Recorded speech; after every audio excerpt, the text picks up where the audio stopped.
Cumhurbaşkanlığı sistemine, parlamenter sisteme. Gidin de anlatın bakayım sokaktaki çeken insanları. Diyor ki insanlar ya bir nefes alalım be diyor. Yeter diyor, yeter. Yahu en büyük paramız kaç lira? 200 lira değil mi? 1 kilo kıyma 250 lira. Türkiye Cumhuriyeti'nin en büyük banknotu 1 kilo kıyma almıyor be bu ülkede.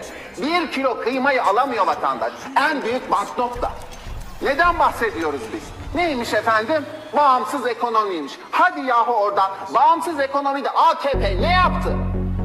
Allah aşkına neredeyiz? Neredeyiz bugün? Evet, hamasi nutukları bırakalım bir tarafa. Yok hamazet mamazet. Yeter, bakın buraya geldi. Milletin burası da geldi. Burası da. Yok öyle bak, böyle silkiyor millet yakayı. İnanın silkiyor. Yeter ya. Başlarım affedersiniz Cumhurbaşkanlığı sistemine, parlamenter sisteme. Gidin de anlatın bakayım sokaktaki çeken insanları. Diyor ki insanlar ya bir nefes alalım be diyor. Yeter diyor, yeter.